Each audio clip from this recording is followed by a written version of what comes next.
मैं Vivek Hans Garcha president youth wing new Congress party. ਸਾਰੇ ਦੇਸ਼ਵਾਸੀਆਂ ਨੂੰ ਮੇਰੇ ਵੱਲੋਂ ਪਿਆਰ ਭਰੀ ਸਤਿ ਸ਼੍ਰੀ ਅਕਾਲ। ਸਾਥੀਓ, ਅੱਜ ਦਾ ਜਿਹੜਾ ਮੁੱਦਾ ਹੈ, ਅੱਜ ਦਾ ਮੁੱਦਾ ਕਰੋਨਾ ਵਾਇਰਸ ਤੇ ਹੈ, ਜਿਹੜਾ ਕਿ ਮੈਂ ਤੁਹਾਡੇ ਨਾਲ ਰੂਬਰੂ ਹੋਣ ਲਈ ਆਇਆ। ਤੇ ਮੈਂ ਸਾਰੇ ਪੱਤਰਕਾਰ ਸਾਥੀਆਂ ਦਾ ਧੰਨਵਾਦ ਕਰਦਾ ਜਿਨ੍ਹਾਂ ਨੇ ਕਰੋਨਾ ਵਾਇਰਸ ਦੇ ਚੱਲਦਿਆਂ ਮੈਨੂੰ ਇੱਕ ਟੀਵੀ ਤੇ ਬੋਲਣ ਦਾ ਮੌਕਾ ਦਿੱਤਾ। ਸਾਥੀਓ, ਜਿਵੇਂ ਕਿ ਤੁਸੀਂ ਜਾਣਦੇ ਹੋ ਕਿ ਕਰੋਨਾ ਮਹਾਮਾਰੀ ਪੂਰੇ ਵਰਲਡ ਦੇ ਵਿੱਚ ਫੈਲ ਰਹੀ ਹੈ ਤੇ ਡੇ ਬਾਏ ਡੇ ਇੰਨੀ ਜ਼ਿਆਦਾ ਵੱਧਦੀ ਜਾ ਰਹੀ ਹੈ ਕਿ ਜਿਹਦੇ ਨਾਲ ਮਰੀਜ਼ਾਂ ਦੀ ਸੰਖਿਆ ਤੇ ਜਿਹੜੇ ਲੋਕ ਮਰ ਰਹੇ ਨੇ ਉਹਨਾਂ ਦੀ ਗਿਣਤੀ ਡੇ ਬਾਏ ਡੇ ਵੱਧਦੀ ਜਾ ਰਹੀ ਹੈ। ਹੁਣ ਵਿਚਾਰਨੀਆ ਗੱਲ ਇਹ ਕਿ ਹਿੰਦੁਸਤਾਨ ਦੇ ਵਿੱਚ ਜਦੋਂ 500 ਮਰੀਜ਼ ਸੀ ਉਦੋਂ ਸਾਡੀ ਭਾਰਤੀ ਸਰਕਾਰ ਤੇ ਸਟੇਟ ਗੌਰਮੈਂਟਾਂ ਨੇ ਮਿਲ ਕੇ ਡਿਸੀਜਨ ਲਿੱਤਾ ਵੀ ਇੱਥੇ ਲੋਕਡਾਊਨ ਕਰ ਦਿੱਤਾ ਜਾਵੇ।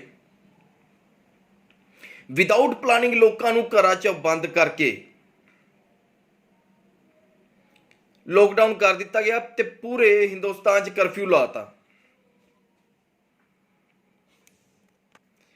ਜਦੋਂ ਮਰੀਜ਼ 500 ਸੀ ਉਦੋਂ ਤਾਂ ਕਰਫਿਊ ਲਾਤਾ, ਲੋਕਡਾਊਨ ਕਰਤਾ। ਅੱਜ ਦੀ ਡੇਟ 'ਚ ਜਦੋਂ ਮਰੀਜ਼ਾਂ ਦੀ ਸੰਖਿਆ 42,500 ਤੋਂ ਉੱਪਰ ਟੱਪ ਚੁੱਕੀ ਹੈ, ਉਦੋਂ ਭਾਰਤੀ ਸਰਕਾਰ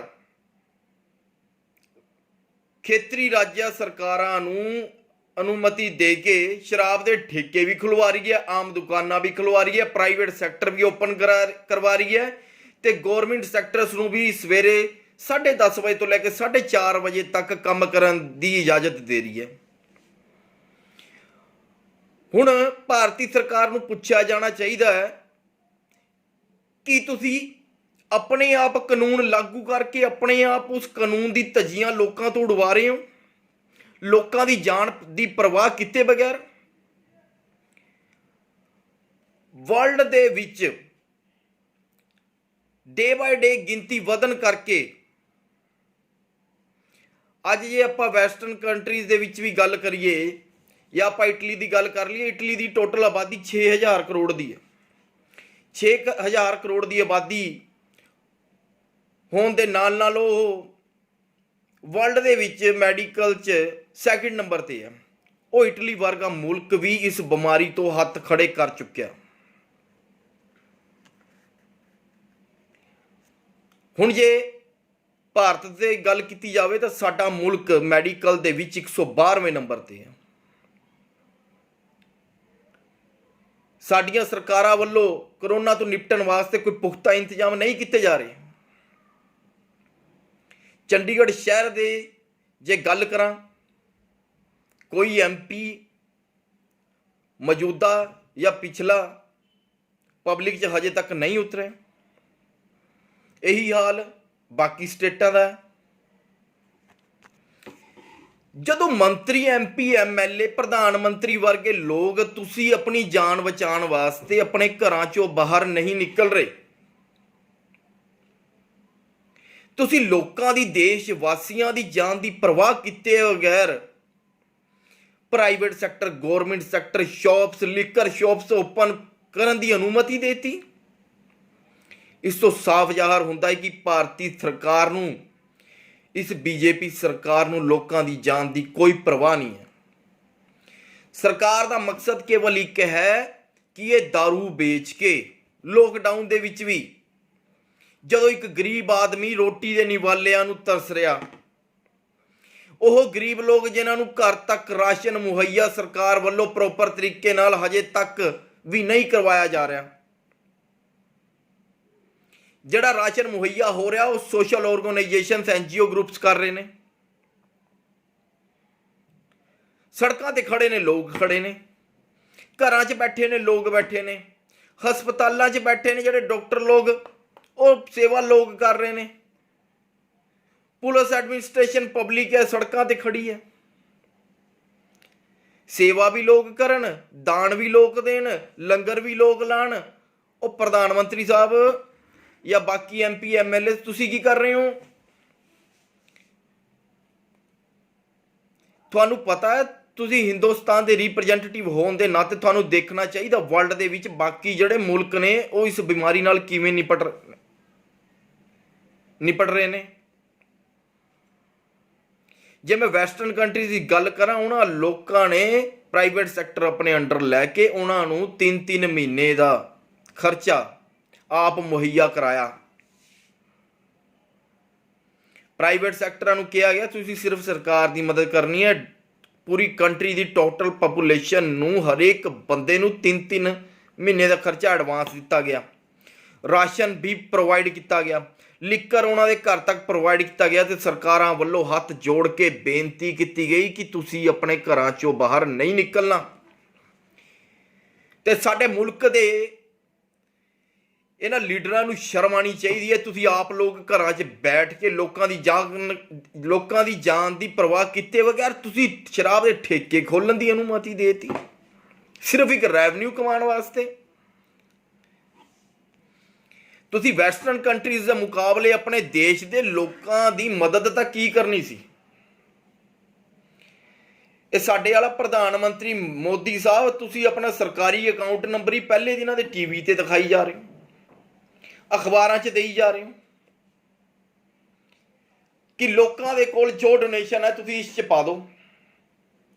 ਹੁਣ ਮੈਂ ਤੁਹਾਡੇ ਤੋਂ ਪੁੱਛਣਾ ਚਾਹੁੰਦਾ, ਹਿੰਦੁਸਤਾਨ ਦੀ ਸਰਕਾਰ ਦੇ ਕੋਲ ਰਾਹਤ ਕੋਸ਼ 'ਚ ਆਲਰੇਡੀ 177,000 ਕਰੋੜ ਰੁਪਇਆ ਪਿਆ ਸੀ। ਪ੍ਰਧਾਨ ਮੰਤਰੀ ਸਾਹਿਬ ਕਿੱਥੇ ਖਰਚ ਕੀਤਾ? 25 ਕਰੋੜ ਅਕਸ਼ੇ ਕੁਮਾਰ ਸਾਹਿਬ ਦੇ ਰਹੇ ਨੇ। ਹਿਊਮਨ ਬੀਇੰਗ ਆਰਗੇਨਾਈਜੇਸ਼ਨ ਨੇ 900 ਕਰੋੜ ਦੇਤਾ, 1600 ਕਰੋੜ ਟਾਟਾ ਨੇ ਦੇਤਾ, ਹੋਰ ਇਸ ਤਰ੍ਹਾਂ ਹੀ ਪਤਾ ਨਹੀਂ ਕਿਨੇ ਕੀ ਕੁਝ ਦੇਤਾ ਤੇ ਅਰਬਾਂ ਖਰਬਾਂ ਰੁਪਇਆ ਭਾਰਤੀ ਸਰਕਾਰ ਨੇ ਇਕੱਠਾ ਕਰ ਲਿਆ। ਉਹਦੇ ਬਾਵਜੂਦ ਵੀ ਅੱਜ ਤੱਕ ਤੁਸੀਂ ਆਪਣਾ ਹੀ ਡੂਨਾ ਅੱਗੇ ਕੀਤਾ ਹੋਇਆ ਤੇ ਲੋਕਾਂ ਨੂੰ ਆਦੇਸ਼ ਦੇ ਰਹੇ ਹੋ, ਤੁਸੀਂ ਦੱਸ ਰਹੇ ਹੋ, ਮਨ ਦੀਆਂ ਗੱਲਾਂ ਕਰ ਰਹੇ ਹੋ। ਪ੍ਰਧਾਨ ਮੰਤਰੀ ਸਾਹਿਬ, ਦੇਸ਼ ਦੇ ਪ੍ਰਾਈਮ ਮਿਨਿਸਟਰ ਹੋਣ ਦੇ ਨਾਤੇ ਇੱਕ ਪ੍ਰਾਈਮ ਮਿਨਿਸਟਰ ਤੁਸੀਂ ਕੰਟਰੀ ਨੂੰ ਰਿਪਰੈਜ਼ੈਂਟ ਕਰ ਰਹੇ ਹੋ। ਤੁਹਾਡੇ ਗੱਲਬਾਤ 'ਚ ਇੰਨਾ ਦਮ ਹੋਣਾ ਚਾਹੀਦਾ ਕਿ ਪੂਰੇ ਮੁਲਕ 'ਚ ਤੁਹਾਡਾ ਭਾਸ਼ਣ ਸੁਣ ਕੇ ਅੱਗ ਲੱਗ ਜੇ, ਲੋਕ ਤੁਹਾਡੀ ਗੱਲ ਮੰਨਣ ਲਈ ਮਜਬੂਰ ਹੋ ਜਾਣ। ਤੁਸੀਂ ਪਿਛਲੇ 7 ਸਾਲ ਤੋਂ ਜਦੋਂ ਦੀ ਭਾਰਤੀ ਜਨਤਾ ਪਾਰਟੀ ਦੀ ਸਰਕਾਰ ਬਣੀ, ਤੁਸੀਂ ਆਸ਼ਕਾਂ ਵਾਂਗੂ ਸਿਰਫ ਮਨ ਦੀਆਂ ਗੱਲਾਂ ਕਰ ਰਹੇ ਹੋ। ਤੁਹਾਨੂੰ ਪਤਾ ਮਨ ਦੀਆਂ ਗੱਲਾਂ ਆਸ਼ਕ ਲੋਕ ਕਰਦੇ ਨੇ। ਸੋ ਪ੍ਰਧਾਨ ਮੰਤਰੀ ਸਾਹਿਬ, ਦੇਸ਼ ਇਸ ਟਾਈਮ ਬਹੁਤ ਕ੍ਰਿਟੀਕਲ ਸਿਚੁਏਸ਼ਨ ਚੋਂ ਨਿਕਲ ਰਿਹਾ ਹੈ। ਗੱਲਾਂ ਹਿੰਦੁਸਤਾਨ ਦੇ ਕਿਸੇ ਬੰਦੇ ਨੂੰ ਸੜਕ ਤੇ ਫੜ ਕੇ ਉਸ ਤੋਂ ਜਿੰਨੀਆਂ ਮਰਜ਼ੀ ਕਰਵਾ ਲਓ, ਗੱਲਾਂ ਕਰਨ ਦੇ ਨਾਲ ਮੁਲਕ ਦਾ ਵਿਕਾਸ ਨਹੀਂ ਹੋਣਾ। ਮੁਲਕ ਦਾ ਵਿਕਾਸ ਕਰਨ ਵਾਸਤੇ, ਮੁਲਕ ਨੂੰ ਅੱਗੇ ਵਧਾਉਣ ਵਾਸਤੇ ਮਨ ਦੀਆਂ ਗੱਲਾਂ, ਆਸ਼ਕਾਂ ਵਾਲੀਆਂ ਗੱਲਾਂ ਛੱਡ ਕੇ ਤੁਹਾਨੂੰ ਲੋਕ ਸੇਵਾ ਲਈ ਅੱਗੇ ਆਉਣਾ ਪੈਣਾ। ਤੁਹਾਨੂੰ ਪਤਾ ਹੋਣਾ ਚਾਹੀਦਾ ਹੈ, ਤੁਹਾਡੀ ਅਪੀਲ ਦੇ ਬਾਵਜੂਦ ਅੱਜ ਪ੍ਰਾਈਵੇਟ ਸੈਕਟਰ ਦੇ ਵਿੱਚ ਸਾਰੇ ਲੋਕਾਂ ਦੀਆਂ ਤਨਖਾਹਾਂ ਕੱਟੀਆਂ ਜਾ ਰਹੀਆਂ। ਪ੍ਰਾਈਵੇਟ ਕੰਪਨੀਜ਼ ਆਪਣੇ ਨੁਮਾਇੰਦਿਆਂ ਨੂੰ ਸੈਲਰੀਜ਼ ਪ੍ਰੋਵਾਈਡ ਨਹੀਂ ਕਰ ਰਹੀ, ਲੋਕਾਂ ਨੂੰ ਨੌਕਰੀ ਤੋਂ ਕੱਢਿਆ ਜਾ ਰਿਹਾ। ਪ੍ਰਾਈਵੇਟ ਲੋਕਾਂ ਦੀਆਂ ਸੈਲਰੀਆਂ 50% ਕੱਟ ਲਈਆਂ, ਕਈਆਂ ਨੂੰ ਮਿਲੀਆਂ ਹੀ ਨਹੀਂ। ਤੁਹਾਡੇ ਗੌਰਮੈਂਟ ਸੈਕਟਰ ਨੇ ਵਿਧਵਾ ਔਰਤਾਂ ਨੂੰ ਲੋਕਡਾਊਨ 'ਚ ਵੀ ਵਿਧਵਾ ਪੈਨਸ਼ਨ ਨਹੀਂ ਦਿੱਤੀ, ਬੇਰੁਜ਼ਗਾਰੀ ਭੱਤਾ ਬੰਦ ਕਰਤਾ। ਇੱਕ ਮਿਡਲ ਕਲਾਸ ਫੈਮਿਲੀ ਦੇ ਕੋਲ ਰੋਟੀ ਵਾਸਤੇ ਪੈਸੇ ਨਾ ਹੋਣ ਕਰਕੇ ਉਹ ਬੰਦਾ ਸਰਕਾਰੀ ਮਦਦ ਵੀ ਨਹੀਂ ਲੈ ਰਿਹਾ। ਕਿਉਂ ਨਹੀਂ ਲੈ ਰਿਹਾ? ਕਿ ਮੇਰੇ ਗੁਆਂਢੀ ਕੀ ਕਹਿਣਗੇ, ਮੇਰੇ ਰਿਸ਼ਤੇਦਾਰ ਕੀ ਕਹਿਣਗੇ। ਜੇ ਤੁਸੀਂ ਸੱਚਮੁੱਚ ਲੋਕਾਂ ਬਾਰੇ ਸੋਚ ਰਹੇ ਹੋ, ਗਰੀਬ ਬੰਦਿਆਂ ਨੂੰ ਤਾਂ ਰੋਟੀ ਦੇ ਰਹੇ ਹੋ, NGOs ਦੇ ਰਹੀ ਹੈ, ਸੋਸ਼ਲ ਵੈਲਫੇਅਰਸ ਦੇ ਰਹੀ ਹੈ। ਸਾਡੀ ਆਪਣੀ ਨੌਜਵਾਨ ਕ੍ਰਾਂਤੀਕਾਰੀ ਸੇਵਾ ਦਲ ਹੈ, ਪਹਿਲੇ ਦਿਨ ਤੋਂ ਲੰਗਰ ਲਾਇਆ ਹੋਇਆ, ਹਜੇ ਵੀ ਚੱਲ ਰਿਹਾ। ਲੋਕਾਂ ਨੂੰ ਘਰ ਘਰ ਤੱਕ ਅਸੀਂ ਲੋਕਾਂ ਨੇ ਰਾਸ਼ਨ ਵੀ ਪਹੁੰਚਾਇਆ, ਹਜੇ ਵੀ ਪਹੁੰਚਾ ਰਹੇ ਹਾਂ। ਜਿਹੜੇ ਲੋਕਾਂ ਕੋਲ ਨਹੀਂ ਪਹੁੰਚਿਆ, ਕਿਸੇ ਨੂੰ ਮਦਦ ਦੀ ਜ਼ਰੂਰਤ ਹੈ, ਸਾਨੂੰ ਅੱਜ ਵੀ ਸੰਪਰਕ ਕਰੇ, ਅਸੀਂ ਪਹੁੰਚਾਵਾਂਗੇ। ਲੇਕਿਨ ਦੇਸ਼ ਦੇ ਪ੍ਰਧਾਨ ਮੰਤਰੀ ਹੋਣ ਦੇ ਨਾਤੇ ਇੱਕ ਜਿਹੜਾ ਮਿਡਲ ਕਲਾਸ ਫੈਮਿਲੀ ਦਾ ਬੰਦਾ, PM ਸਾਹਿਬ, ਉਹਨਾਂ ਦੀ ਤਾਂ ਮਦਦ ਕਰੋ। ਉਹਨਾਂ ਦੀ ਤਨਖਾਹਾਂ ਕੱਟ ਲਿੱਤੀ ਗਈ, ਕਈਆਂ ਨੂੰ ਨੌਕਰੀ ਤੋਂ ਕੱਢ ਦਿੱਤਾ ਗਿਆ। ਉਹਨਾਂ ਲੋਕਾਂ ਦੇ ਬਿਜਲੀ ਦੇ ਬਿੱਲ ਮਾਫ ਕਰਾ ਦਿਓ। ਉਹਨਾਂ ਲੋਕਾਂ ਦੀ ਬੈਂਕਾਂ ਦੀਆਂ EMI ਮਾਫ ਕਰਵਾ ਦਿਓ। ਪ੍ਰਧਾਨ ਮੰਤਰੀ ਸਾਹਿਬ, ਤੁਹਾਡੇ ਤੱਕ ਅੱਜ ਦੀ ਡੇਟ ਦੇ ਵਿੱਚ ਆਮ ਲੋਕਾਂ ਦੀ ਗੱਲ ਪਹੁੰਚਾਉਣਾ ਬਹੁਤ ਔਖਾ ਕੰਮ ਹੈ। ਮੀਡੀਆ ਤੁਹਾਡੀ ਪਾਰਟੀ ਨੇ ਖਰੀਦ ਲਿਆ, ਵਿਕਾਊ ਪੱਤਰਕਾਰ ਤੁਹਾਡੇ ਤੱਕ ਖਬਰ ਪਹੁੰਚਣ ਨਹੀਂ ਦਿੰਦੇ। ਭਾਰਤੀ ਜਨਤਾ ਪਾਰਟੀ ਨੂੰ ਛੱਡ ਕੇ ਹੋਰ ਲੋਕਾਂ ਦੀ ਖਬਰ ਨਹੀਂ ਕੋਈ ਛਾਪਦਾ। ਦੇਸ਼ ਦੇ ਵਿੱਚ ਕੀ ਹੋ ਰਿਹਾ, ਲੋਕਾਂ ਨੂੰ ਕਿਸ ਚੀਜ਼ ਦੀ ਜ਼ਰੂਰਤ ਹੈ, ਉਹ ਆਵਾਜ਼ਾਂ ਤੁਹਾਡੇ ਤੱਕ ਕਿਵੇਂ ਪਹੁੰਚਣਗੀਆਂ। ਜਿਸ ਦਿਨ ਤੋਂ ਭਾਰਤੀ ਜਨਤਾ ਪਾਰਟੀ ਦੀ ਸਰਕਾਰ ਬਣੀ ਹੈ, ਦੇਸ਼ ਦੇ ਲੋਕ ਉਸ ਦਿਨ ਤੋਂ ਪਰੇਸ਼ਾਨ ਨੇ। ਕੀ ਵਿਕਾਸ ਹੋਇਆ? ਭਾਰਤੀ ਜਨਤਾ ਪਾਰਟੀ ਦੀ ਸਰਕਾਰ ਬਣਦੇ ਹੀ, ਮੋਦੀ ਸਾਹਿਬ ਤੁਹਾਡੇ ਪ੍ਰਾਈਮ ਮਿਨਿਸਟਰ ਬਣਦੇ ਹੀ ਤੁਸੀਂ ਨੋਟਬੰਦੀ ਕਰਵਾਤੀ। ਪਹਿਲੇ ਲੋਕ ਨੋਟਬੰਦੀ ਦੇ ਟਾਈਮ ਤੇ ਲਾਈਨਾਂ 'ਚ ਲੱਗੇ ਰਹੇ, ਕਈ ਲੋਕ ਬੰਦੇ ਹਸਪੀਟਲਾਂ 'ਚ ਮਰ ਗਏ। ਉਸ ਤੋਂ ਬਾਅਦ ਤੁਸੀਂ ਆਧਾਰ ਕਾਰਡ ਦੀ ਲਾਈਨ ਲਵਾਤੀ, ਆਧਾਰ ਕਾਰਡ ਬਣਵਾਓ ਜੀ, ਫਿਰ ਪਬਲਿਕ ਉਧਰ ਨੂੰ ਹੋ ਗਈ। ਫਿਰ ਤੁਸੀਂ ਆਧਾਰ ਕਾਰਡ ਲਿੰਕ ਕਰਵਾਉਣ ਵਾਸਤੇ ਲਾਈਨ ਲਵਾਤੀ, ਫਿਰ ਪਬਲਿਕ ਉਧਰ ਲਾਈਨਾਂ 'ਚ ਲੱਗੀ ਰਹੀ। ਫਿਰ ਤੁਸੀਂ ਸਿਲੰਡਰਾਂ ਦੇ ਨਾਲ ਆਧਾਰ ਕਾਰਡ ਲਿੰਕ ਕਰਵਾਉਣ ਦੇ ਲਈ ਲਾਈਨਾਂ ਲਵਾਤੀਆਂ। ਲੋਕਾਂ ਨੂੰ ਬੇਵਕੂਫ ਬਣਾਇਆ ਭਾਰਤੀ ਜਨਤਾ ਪਾਰਟੀ ਨੇ। ਲੋਕਾਂ ਨੂੰ 800 ਰੁਪਏ ਦਾ ਸਿਲੰਡਰ ਲੈ ਕੇ ਉਹਨਾਂ ਦਾ ਹੀ 300 ਰੁਪਇਆ ਉਹਨਾਂ ਨੂੰ ਵਾਪਸ ਦੇ ਕੇ ਕਹਿੰਦੇ ਇਹ ਸਬਸਿਡੀ ਹੈ। ਕਾਹਦੀ ਸਬਸਿਡੀ ਹੈ? ਪਹਿਲੀ ਸਿਲੰਡਰ 500 ਦਾ ਦੇ ਦਿਓ। ਫਿਰ ਤੁਸੀਂ GST ਲਾਤਾ। ਫਿਰ ਇਹ GST ਲਾਇਆ ਤਾਂ ਪੈਟਰੋਲ ਡੀਜ਼ਲ ਨੂੰ GST ਦੇ ਵਿੱਚ ਨਹੀਂ ਲਿੱਤਾ ਗਿਆ, ਕਿਉਂਕਿ ਉਹਦੇ ਨਾਲ ਪਬਲਿਕ ਨੂੰ ਫਾਇਦਾ ਮਿਲਦਾ ਸੀ। ਤੁਸੀਂ ਲੋਕ ਪਬਲਿਕ ਨੂੰ ਫਾਇਦਾ ਨਹੀਂ ਦੇ ਰਹੇ, ਤੁਸੀਂ ਸਰਕਾਰ ਦਾ ਫਾਇਦਾ ਸੋਚ ਰਹੇ ਹੋ, ਆਪਣਾ ਫਾਇਦਾ ਸੋਚ ਰਹੇ ਹੋ। ਹੁਣ ਲੋਕਡਾਊਨ ਕਰਕੇ, ਕਰੋਨਾ ਆਉਣ ਕਰਕੇ, ਲੋਕਡਾਊਨ ਹੋਣ ਕਰਕੇ ਇੱਕ ਬਿਜ਼ਨਸਮੈਨ ਦੀ ਹਾਲਤ ਵੀ ਜ਼ਰੂਰਤ ਤੋਂ ਜ਼ਿਆਦਾ ਖਰਾਬ ਹੋ ਚੁੱਕੀ ਹੈ। ਇੱਕ ਛੋਟੇ ਛੋਟੇ ਦੁਕਾਨਦਾਰ ਕਿਵੇਂ ਸਰਵਾਈਵ ਕਰਨਗੇ? ਕਦੀ ਬੈਠ ਕੇ ਸੋਚਿਆ? ਤੁਸੀਂ ਆਪਣੇ ਮੰਤਰੀ ਮੰਡਲ ਨਾਲ ਬੈਠ ਕੇ ਮੰਥਨ ਕੀਤਾ? ਨਹੀਂ ਕੀਤਾ ਮੰਥਨ, ਨਹੀਂ ਹੋਈਆਂ ਮੀਟਿੰਗਾਂ। ਅੱਜ ਲੋਕ ਸਭਾ ਸੱਤਰ ਤੇ ਵੀ ਤੁਸੀਂ ਲੋਕਾਂ ਨੇ ਅੰਦਰ ਖਾਤੇ 2 ਸਾਲ ਲਈ ਰੋਕ ਲਾਤੀ। ਇਹ ਲੋਕਤੰਤਰ ਦੇ ਖਿਲਾਫ ਹੈ ਮੋਦੀ ਸਾਹਿਬ।